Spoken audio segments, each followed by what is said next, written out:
G'day guys, welcome back to the channel. Today I'm going to do a little bit of a different video, a bit of an outside tour of Jim the Prius, who's chilling back here behind me. I've had Jim for about a year now, and I bought it because I was spending far too much money on fuel and repairs on my other vehicles, and Priuses are one of the most reliable and fuel efficient cars you can get, so it just makes sense to get something like this for a daily driver.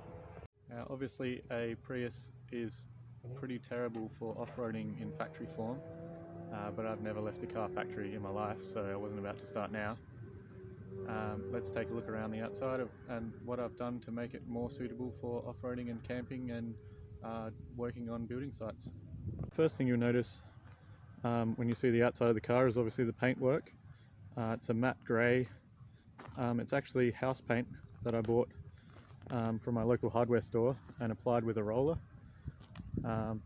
It's relatively hard wearing, crazy cheap compared to automotive paint, and took me about 2 days to completely change the colour of the car.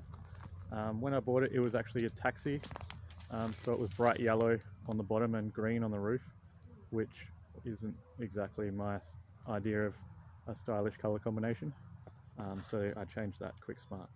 The next thing you'll notice when you see the car are the wheels and tyres. These come off my old Subaru Liberty, which were on it when I bought it. They're Toyo Open Country all-terrain tyres on the Subaru Outback wheels. Moving around the back of the car, you'll notice this rear carrier that I built. It currently contains a spare tyre, a jerry can and a high lift jack, but is pretty versatile for carrying all sorts of other things as well. The rear carrier mounts onto a custom tow bar that I made, which sits up a lot higher than the factory ones you can buy in America, to improve ground clearance and also keep the aerodynamic under tray, which is currently missing but I will be replacing later. I can also use the tow hitch to obviously mount a tow bar on and carry and tow small trailers, or fit a bike rack, or whatever else I decide to attach to the back of the Prius. Moving up to the roof of the car, and I've fitted two 110 watt King's flexible solar panels.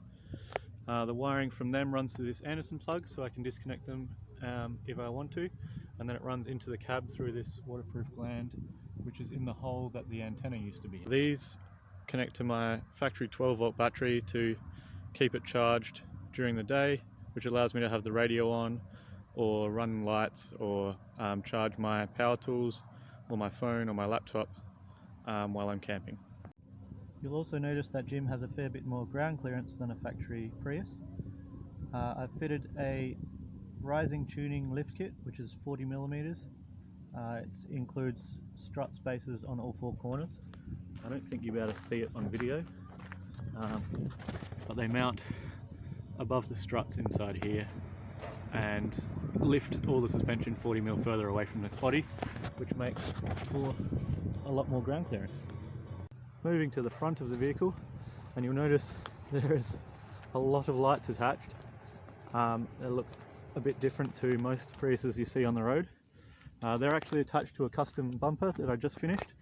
This is a steel bumper which replaces the factory aluminium one, and has mounts for these spotlights as well as new fog lights, and actually wraps around the corners under here for better protection if I hit any wildlife or anything like that, and it still retains the factory tow hook for when if I get stuck or if I need to pull something.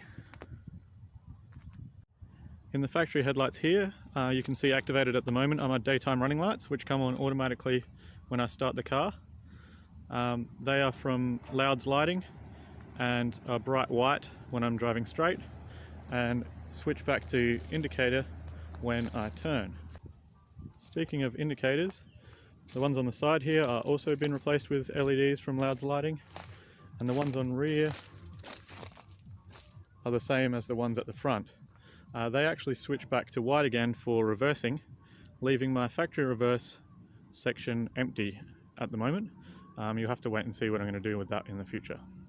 The reverse lights are the same as the daytime running lights, very bright white LEDs, once again from Loud's Lighting. The tail lights are also LEDs from Loud's Lighting, as well as the park lights on the front in the factory positions. It's a bit hard to see on camera, but these are the parkers, and the big one here is the daytime running light and indicator. As you can see, these headlight housings are quite badly faded. They will be replaced soon. You'll have to stay tuned for that. This one's quite broken underneath, and I've polished the lenses a couple of times, but it's just too far gone now. So I've got whole new housings which will be customized and added later on. Now that it's dark, let's have a look at the lights. Okay, so this is the daytime running lights again. These are the LED parkers, which kind of look the same on video but are much less bright in real life.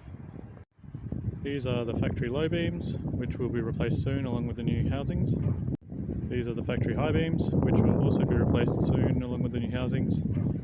They're quite terrible as they are. These are the Diode Dynamics SS3 Pro fog lights.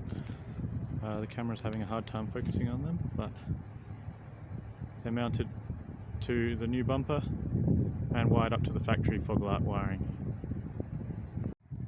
And these are the Livid Hyperdrive Mark II spotlights.